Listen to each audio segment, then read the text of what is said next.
Hi, I'm Jack Peterson with Managing for Mission. Managing for Mission specializes in administrative consulting for faith-based schools. For faith-based schools, strategic planning is critical to survival and growth. We all know we need to do it, and if we can better understand why it's so important, we'll also understand how to do it more effectively. Strategic planning is the process of identifying and aligning all the significant factors within an organization's control in order to more effectively accomplish its mission in the face of environmental factors that are not within its control. It's sort of an institutional version of the Serenity Prayer, because there are things like the economy, trends in culture and technology that we can't change, but we can use factors within our control, like our curriculum, tuition, the condition of our physical campus, to harness the opportunities and to manage the threats.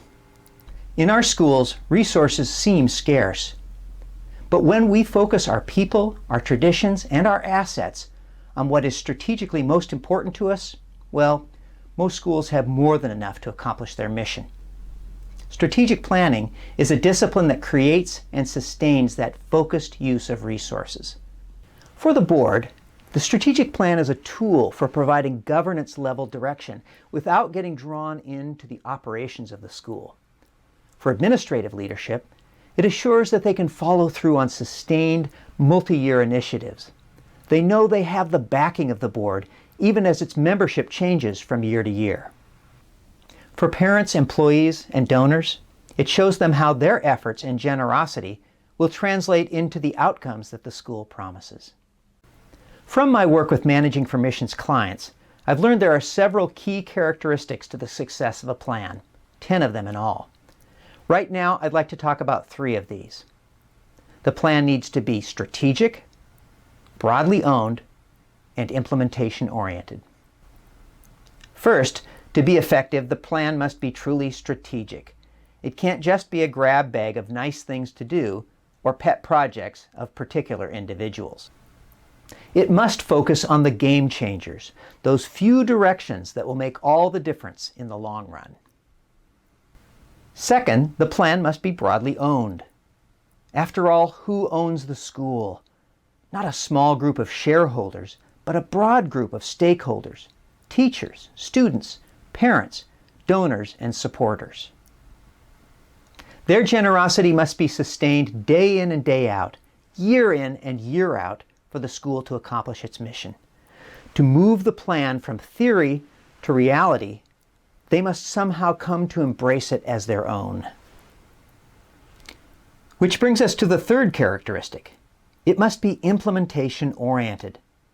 The strategic plan itself will be a visionary document providing the general direction for the next 5 to 10 years. But it must flow into an implementation plan, which is formulated by the administration each year.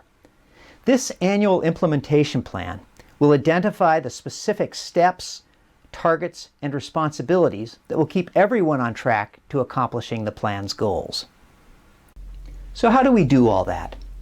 We recommend a process that normally takes from 9 to 12 months in all. Can a strategic plan be done in less time? Sure. A school can produce a strategic plan in a weekend, but it won't have those 3 characteristics. We recommend a process that begins with the board, casts a broad participative net, then gathers all that input back into a document that is concise, coherent, and compelling. Let's look at a schematic that illustrates the cycle of the process. The board begins with a retreat to reflect on strategic issues and set parameters. Then it commissions a steering committee to guide the process. The steering committee reaches out to a few dozen leaders in various sectors of the school community to analyze the opportunities and threats facing the school, as well as its strengths and weaknesses in responding to them. Using this SWOT analysis, the school prepares a survey to be sent to all its stakeholders, parents, alumni, and friends. Using their input, the school then invites its stakeholders to a town hall type meeting with 3 sessions in which participants can choose from several planning areas to discuss and give input.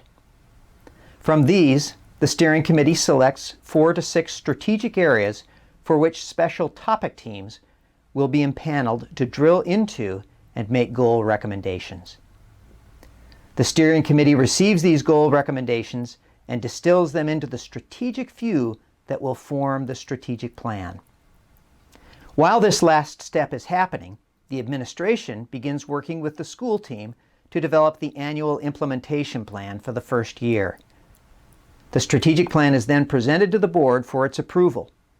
At the same time, the administration presents the annual implementation plan to demonstrate to the board how it will be working toward those goals. As important as the strategic plan is, even more important is the planning process. Done right, it will engender a discipline of thoughtfulness and collaboration, which are themselves the biggest dividends. If you'd like to learn more about the strategic planning process, additional resources are available by clicking from this tutorial to Managing for Mission's website. And thank you for not letting your school drift in the crosswinds of external forces, but instead using a strategic plan to navigate to the future that you, your community, and God want for the school.